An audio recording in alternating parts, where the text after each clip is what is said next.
not one to say childish things, but this still makes me laugh. Good fart. Please subscribe below if you enjoy a good car video. One day I might actually make one.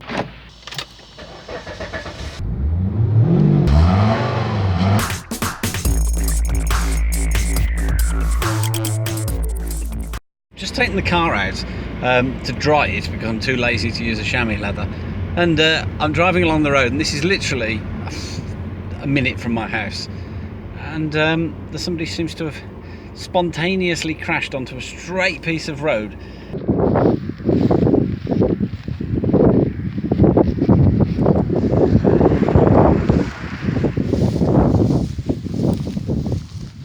Wow, yes people, that is battered. Look at the state of that. Oh, that hit really hard. The rad's right back. Bags have gone off. Must have been going at right speed. Well, this is a straight piece of road, look at that. Broke the screen.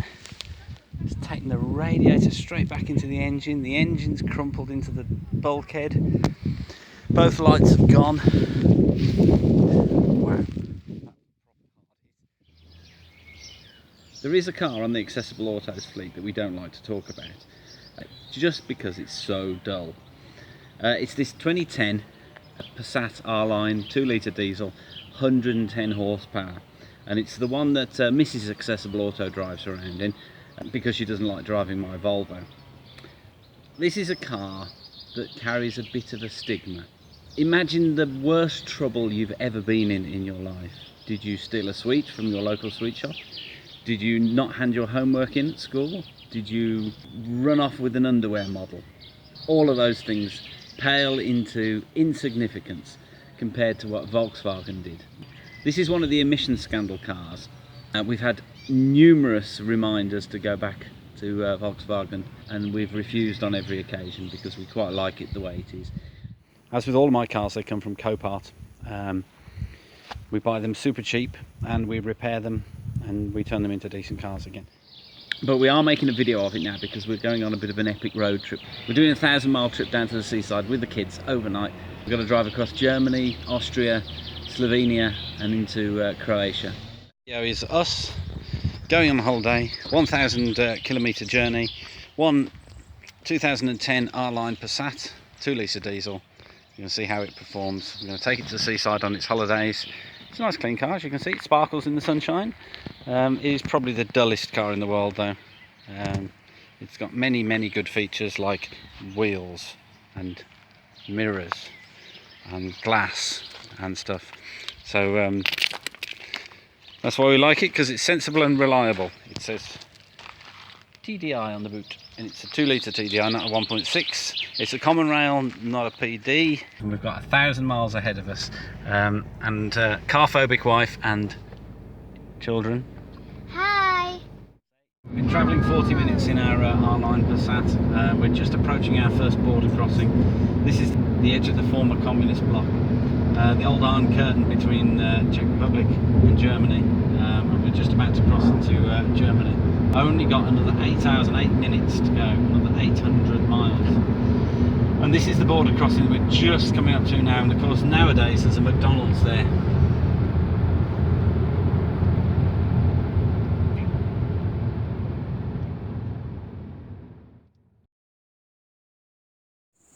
Well, this didn't go too well. We were about an hour and a half into our journey. We'd got as far as Regensburg in Germany, and the car started squeaking, and it was running really quite badly. It felt sluggish, and we realised that the back brake on this side, on the passenger side, was binding. The brakes were absolutely roasting hot, and the fuel economy was dreadful because it thought it had its brakes on. So we made the decision to turn back. So we wasted 3 hours. We're back home now in the middle of the night, and I'm going to have to put this in the garage and see if I can dismantle it quickly, see if I can free the brakes off, and we'll set off again. Really quite tired now.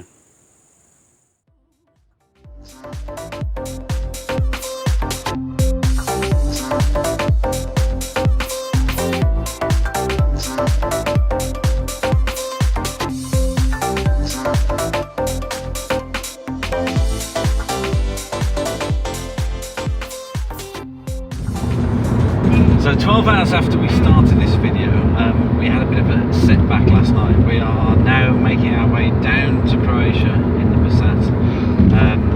We did have to turn back after about an hour and a half because we had a couple of little issues on the car. The car is now running fine.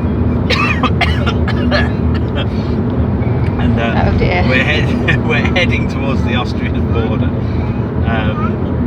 Yeah, we did. The brakes were binding a little bit on the back, and it was returning a terrible fuel economy, and it was heating a little bit. So we turned round, went all the way back home, and I spent 2 hours in the garage till 1 o'clock last night mending the car. So we're now heading on holiday. Volvo P1800 Estate, which is not the most attractive version of that car. There's all sorts of weird machinery parked up in this service station, including a couple of boats. So I went to wash my hands in the services, and there's a television in the mirror above the wash basin. There we go, that's our second border. We've been travelling for 3 hours. We've done 253 kilometres so far. We're now in Austria. So you can tell immediately, because the quality of the roads deteriorates really badly. The Germans have fantastic roads, the Austrians have rubbish roads, but at least the toilets are free in Austria. There's nothing like driving through a bit of alpine scenery. Listen to one of my favourite producers. This is Tom Damage with Foolish. You can check him out on SoundCloud and YouTube and all the other platforms.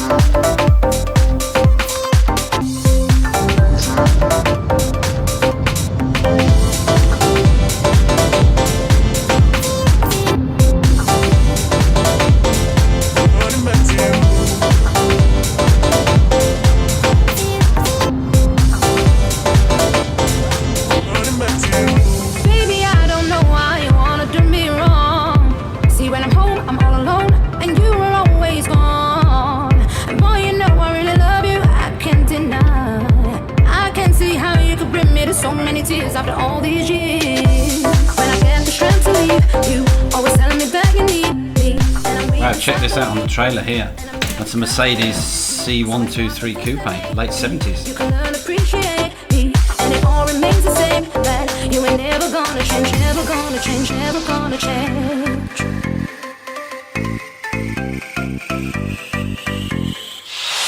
Oh, I trusted you, I trusted you. So sad, so sad. What love will make you do. All the things that we accept be the things that we regret. So all of my ladies, feel me, come on, sing with me. See, my days are cold without you, but I'm hurting while I'm with you. And though my heart can take no more, I won't keep running back to you. See, my days are cold without you, but I'm hurting while I'm with you. And though my heart can take no more, I won't keep running back to you.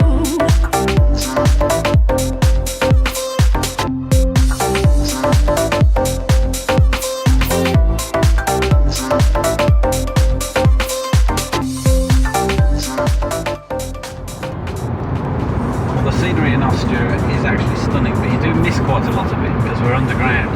This tunnel that we're in at the moment is actually 4 miles long, and these get a bit monotonous after a while because all you see through most of Austria is tunnel. The Austrian tunnel peages, and the good thing is because the steering wheel's on the wrong side, Mrs. Accessible Autos has to pay for the toll. Don't film me. Okay. Because we're filming a G-Wagon. G-Wagons are cool. They're quite common. They're not common at all. Okay, I'm not one to say childish things, but this still makes me laugh. Good fart. We're at a motorway services somewhere in Austria. We haven't broken down, we're just somewhere at services. And here to the side of our car is Mercedes with Brabus bits of kit on it, which is quite posh, isn't it? No, don't like it very much. Right, everybody, this is a new country. We're coming up to Slovenia with its uniquely retro border crossing place. Special people. Yep, it looks like an early episode of Changing Rooms. You have entered Slovenia. Keep to the following speed limits. You have entered Slovenia. 130 Slovenia. He's a bit patronising as our satellite navigation man. So it's taken us precisely 22 minutes to drive across Slovenia, and it cost us €15 for the privilege of doing so. We're now at the border between Slovenia and Croatia, and this is the first time we have to show our passports for the last 1,000 miles. You can basically drive from Calais to here in one go because it's all Schengen area. So here we are at a border patrol. I'm going to give our passports in now. Okay, stop going.